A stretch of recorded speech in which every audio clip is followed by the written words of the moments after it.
وَإِذْ فَرَقْنَا بِكُمُ الْبَحْرَ فَأَنْجَيْنَاكُمْ وَأَغْرَقْنَا آلَ فِرْعَوْنَ وَأَنْتُمْ تَنْظُرُونَ وَإِذْ فَرَقْنَا بِكُمُ الْبَحْرَ، اور یاد کرو جب کہ ہم نے تمہارے لیے سمندر کو پھاڑ دیا یا دریا کو پھاڑ دیا۔ یہ ایک مختلف فی بات ہے کہ کس جگہ سے کراس کیا تھا بنی اسرائیل نے ایجپٹ سے سینائی پیننسولا آنے کے لیے جزیرہ نما سینا میں۔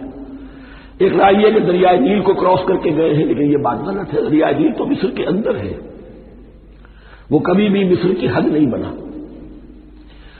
کسی کی رائے یہ ہے کہ جو خلیج سویز ہے، بحر قلزم جو ہے ریڈ سی، وہ اوپر جا کر دو کھاڑیوں میں تبدیل ہو جاتا ہے، خلیج عقبہ مشرق کی طرف اور خلیج سویز مغرب کی طرف، اور ان کے درمیان میں یہ سینائی پیننسولا جو ہے یہ تکون ہے، جیسے ہندوستان بھارت تکون ہے، ایسے یہ پیننسولا ہے، انڈین پیننسولا، سینائی پیننسولا۔ اور یہ سویز کینال کے بعد میں بنی ہے۔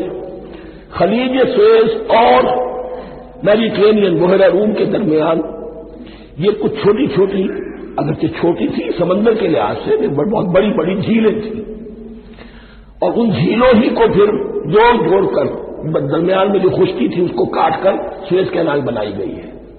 تو اب تو یہ ایک مسلسل ایک رابطہ ہے، لیکن معلوم ہوتا ہے کہ یا تو خلیج سویز کو کراس کیا ہے حضرت موسیٰ علیہ السلام نے، اور یہی میری رائے زیادہ یہی ہے، اس لیے کہ کوہ طور جو ہے وہ اس پیننسولا کی ٹپ پر ہے، نیچے ہے، یہاں جہاں پر دن کا قیام رہا، اور جہاں پھر حضرت موسیٰ کو 40 دن کے لیے کوہ طور پر بلا کر اور پھر انہیں تورات دی گئی۔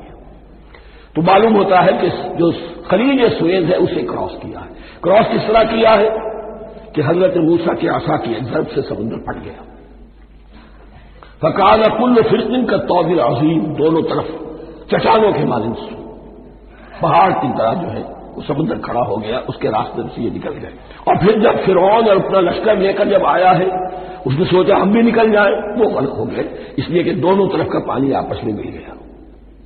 یہ تھی کیفیت، اور معجزانہ کیفیت تھی، یہ کوئی فطرت کے یا نیچر کے اصول کے مطابق بات نہیں تھی، اور میں عرض کر چکا ہوں، آپ کو بتا چکا ہوں معجزہ کسے کہتے ہیں۔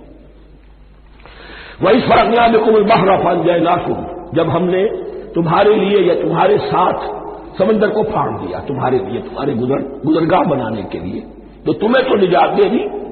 وَأَغْرَقْنَا آلَ فِرْعَوْنَ وَأَنْتُمْ تَنْظُرُونَ، اور تمہاری نگاہوں کے سامنے فرعون کے لاؤ لشکر کو غرق کیا، تم دیکھ رہے تھے، یہ گزر چکے تھے، اس ساحل پر کھڑے ہیں، ادھر سے یہ داخل ہوئے ہیں، اور پانی دونوں طرف سے آ کر مل گیا اور یہ غرق ہو گیا۔